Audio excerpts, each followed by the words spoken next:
This is going to be a short response to Styx and what he was saying about the millennial generation.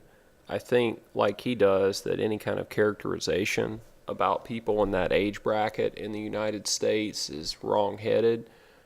We should understand, though, that there are some things about it that are probably right. So if being a disgusting, wretched NEET is more common amongst millennials, maybe in the previous generation it was 5%, and now it's 10%. So it doubled. There's a lot more. You can see them many more places than you would have in the past because there's twice as many of them. Well, there's still only 10% of the population. Same thing with these absolutely wretched little Antifa people. Maybe in the previous generation that was 1%, and now it's 2%. So there's twice as many. Same thing with the far right people.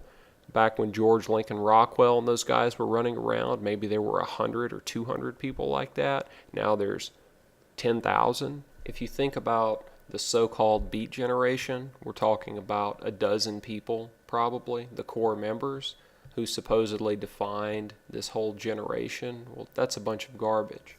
Their lifestyle and their accomplishments didn't have anything to do with the achievements of millions and millions of Americans who were happy to have refrigerators and electricity and washing machines and all these other consumer appliances for the first time in their lives.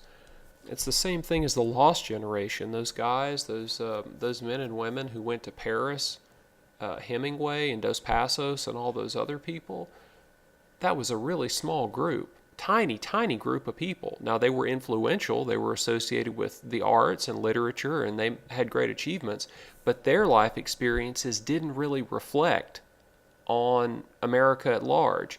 If you go read The Razor's Edge by Somerset Maugham, you'll see that it's this upper crust of people with existential problems, and that ends up standing in for a whole bunch of other stuff. Same thing with The Great Gatsby. It's Long Island. Long Island is not America, especially the richest parts of Long Island.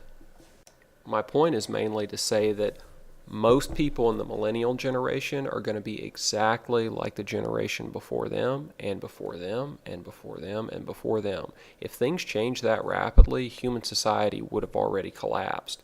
There's incredible continuity from generation to generation, and the changes that we're seeing are only on the margins.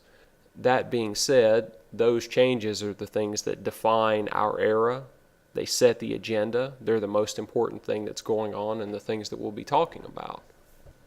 I'm sure that if we were to go look at Harvard Business School or one of the other elite institutions that's going to turn out the future financiers and global masters of the world for the next generation, we're not going to find a whole lot of young people who are influenced by millennial ideas to do things a whole lot differently. They're going to do things just like their parents did.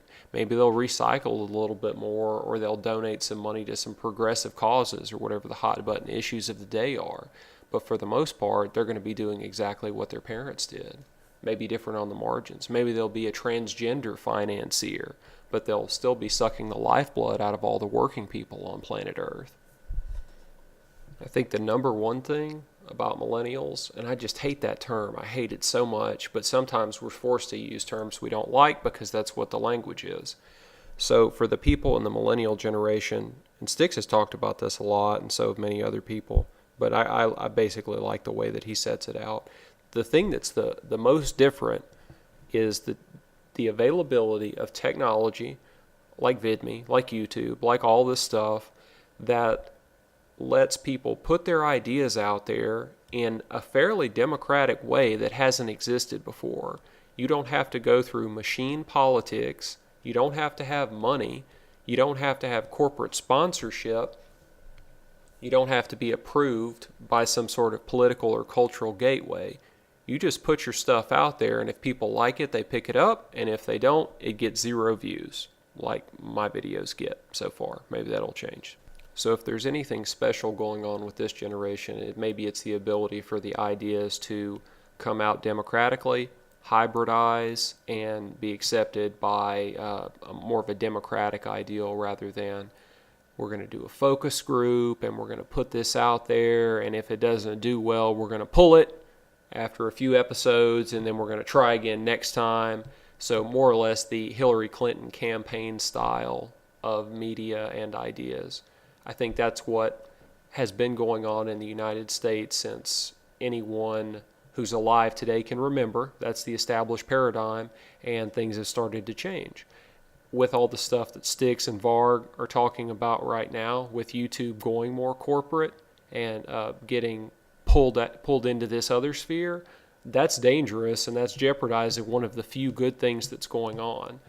So hopefully it won't happen, but if it does, like they say, we'll just have to move somewhere else.